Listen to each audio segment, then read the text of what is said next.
Hi friends, welcome back to another episode of Generation Tech. My name is Alan. Recently, a lot of fans have been suggesting that we do a 10 flaws video of the Mandalorian's Razor Crest gunship. After seeing what happened to the Razor Crest in episode 2 of the second season, I thought maybe it is a good idea to take a look at this ship before Din Djarin completely wrecks it. Because the Razor Crest is a lot like its pilot, it's covered in metal and constantly absorbing a ton of punishment. There are a lot of problems with the Razor Crest design, and it all starts out with the fact that this ship was commissioned during the Old Republic era. So even if the Razor Crest is a military craft, it was a military craft built almost 30 years ago. It was a different galaxy at the time that was going through a very different type of war that was fought in a very different way. And just like here on Earth, military technology is constantly being upgraded by opposing factions in the Star Wars universe. And so the Razor Crest is outclassed in many ways compared to more contemporary gunships in the same class. If you take a look at the Incom U-Wing, which is only a little younger than the Razor Crest, it had better weapons, hyperdrive shields, and was also a lot faster and more maneuverable.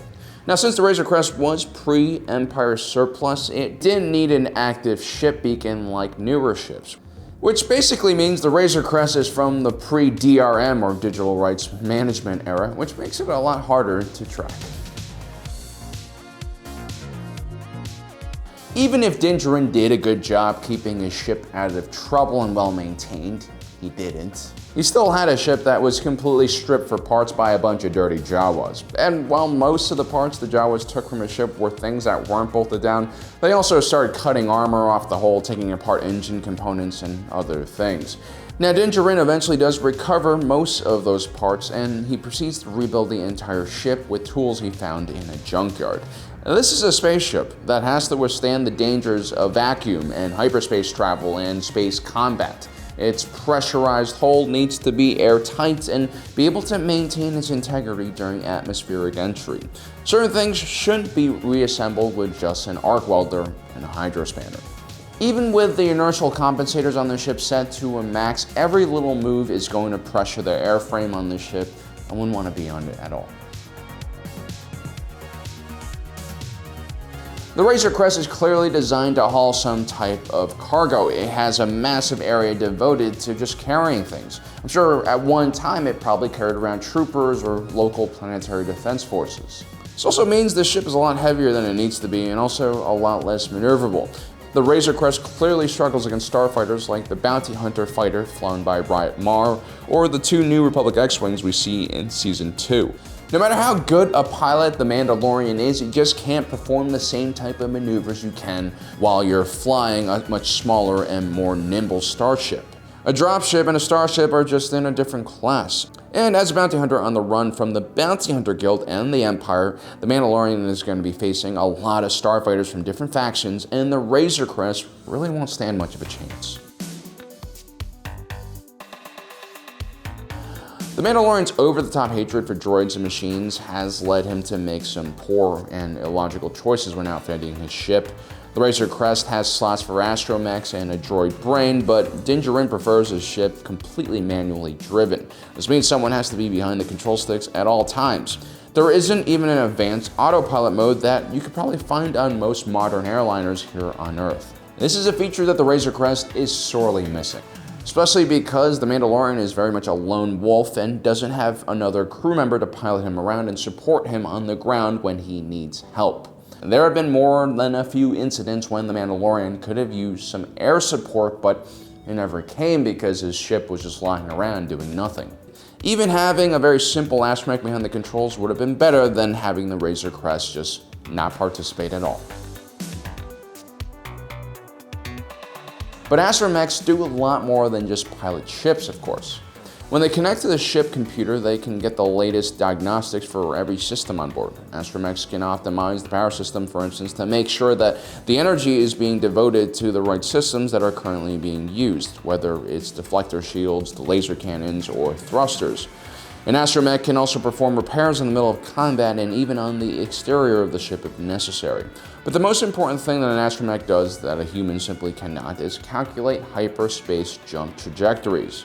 Because you're traveling such an immense distance, it takes some pretty complex calculations to make sure that your ship doesn't run into anything while it's flying faster than the speed of light. Astromechs have to cross-reference endless amount of star maps, shipping lanes, and celestial data to ensure the ships make it out the other side in one piece. Without an astromech, you basically have to depend on pre-calculated nav points, which are a lot more restrictive and kind of limit your options, which you really don't want when you're bounty hunting.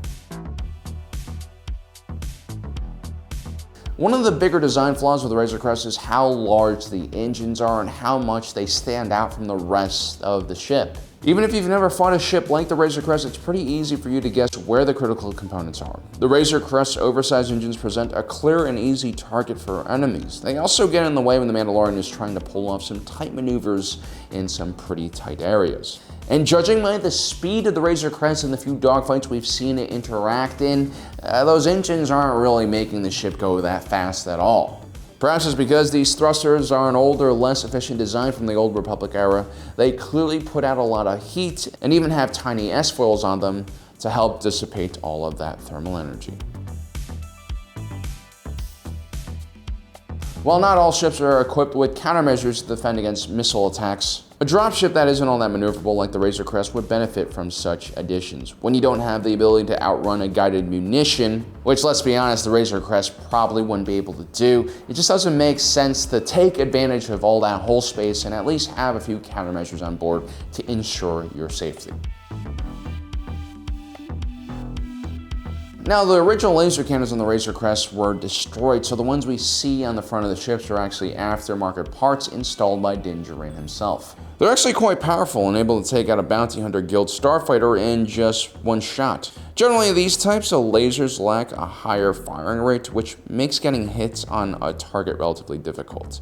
That was one of the main issues with the ARC 170's medium laser cannons. Heavy cannons like this are always going to be really energy intensive. They're also going to affect other things that are tied to your power system, like your thrusters and your shields. They generally aren't very useful in a dogfight. Also, because it's an aftermarket part, it has a higher rate of failure, and it's probably going to have some compatibility issues with the rest of your ship. So the Razor Crest lacks laser cannons suitable for dogfighting. But at the same time, it also lacks any missiles or torpedo launching system, which is unacceptable for a ship of this size. The Razor Crest has a huge interior cargo area that could be filled up with all sorts of fun munitions. One well-placed ion torpedo or even a proton torpedo could change the course of a battle and ensure survival and victory. The fact that the Razor Crest is classified as a gunship and doesn't have any, disposable munitions like rockets or missiles or proton torpedoes makes me think that Din Djarin probably refurbished the ship more than once and stripped a lot of parts. The Millennium Falcon, even in its most dysfunctional and unrepaired form, served as a great home for those traveling inside of it. The Corellian freighter had plenty of space for multiple crew quarters and even a central living space. The Razor Crest is a lot smaller than the Millennium Falcon, but its interior space is not very well designed. This makes living on board this ship pretty difficult. The Mandalorian's own quarters on the ship is basically a sleeping pod, not all that different from what we see in Asian pod hotels. Now, if you're going to pursue the deadly life of a Mandalorian, aka hunting down deadly criminals, getting into dogfights in your beat-up old freighter, I do highly recommend you at least outfit the area with a relaxation space where you can kind of unwind after a long day and get your rest. Because if you don't sleep well, it doesn't matter how much Beskar you got on, you're going to make mistakes.